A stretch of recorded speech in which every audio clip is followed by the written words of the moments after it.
Also today, Scott Morrison will reshuffle his cabinet as he tries to create a circuit breaker to stem the growing anger over the treatment of women in Parliament. Christian Porter will be shifted from the Attorney General role as he pursues a defamation case against the ABC. Meanwhile, Linda Reynolds will also be dropped as Defence Minister after she called Brittany Higgins a lying cow. Peter Dutton is expected to take on that portfolio. But despite the intense spotlight on Parliament House culture, the allegations of misconduct continue to surface.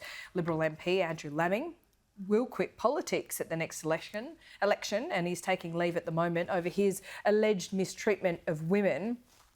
And while a Nationals MP has come forward with her own claim of harassment, that was just weeks ago. It is becoming increasingly clear that the ongoing crisis is starting to damage Scott Morrison's standing potentially. Well, this is according to the latest news poll. The PM's approval rating has dropped from 62 down to 55 in just a fortnight. Anthony Albanese has narrowed the gap, but it should be pointed out that Scott Morrison is still well ahead of him, 52 to 32. However, the Liberal and National Party's primary vote, it's also up 1 point to 40%.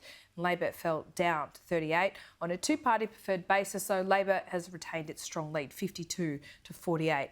Our political reporter Trudy McIntosh joins us now. Trudy, it's expected the Cabinet will be reshuffled today. That announcement will be made. I think the Queensland issue and what we're seeing there may throw a spanner in the works, but we're just waiting to see now. Yeah, it's too early to say whether the government has now changed its mind on this reshuffle. We know it would be complicated by the fact that two of the people who are touted as getting a promotion as a part of this reshuffle hail from Queensland, that being Peter Dutton, the Home Affairs Minister. The expectation is he will move to Defence, and the talk about who will replace him then in Home Affairs. We know that Stuart Robert, he's a loyalist of Scott Morrison, has been touting himself for that job. There's been pushback about whether he is in fact the right candidate to do this. But given the COVID crisis we're now seeing in Brisbane, there will be a lot on the Prime Minister's plate in terms of dealing with the fallout of that, at the same time as he's trying to get this reset in terms of the cultural issues that have plagued Parliament Laura for the last 6 weeks or so. Yeah, absolutely. And it's a difficult one for him. He hopes it will be a reset, made even more difficult, I think, by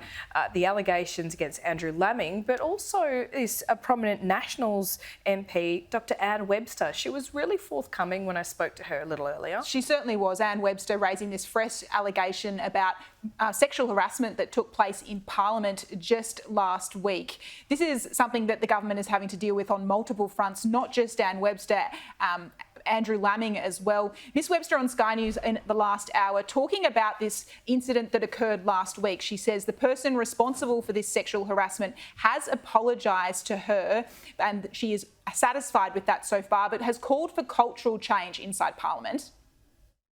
I was dumbfounded and in the chamber. So, yeah, no, I was absolutely shocked. In fact, when I told my husband, he said, has he been living under a rock? I think it's a really good question. I mean, how could you miss the obvious that is going on around us, the need for change? The PM has been really clear. DPM has been really clear. People are hurting. Scott Morrison certainly facing a lot of questions, though, when it comes to his backbench MP, Andrew Laming. We know that he has now announced that he won't be recontesting the next federal election, but what about in the interim? He's currently on medical leave for the next month after this incident. He was accused of harassing women online and also taking a photo of someone inappropriately in their workplace. Will he remain in the party room? We know that the government will lose its majority on the floor of Parliament if he is removed from the coalition. Here was frontbencher Anne Ruston on whether he should consider his future.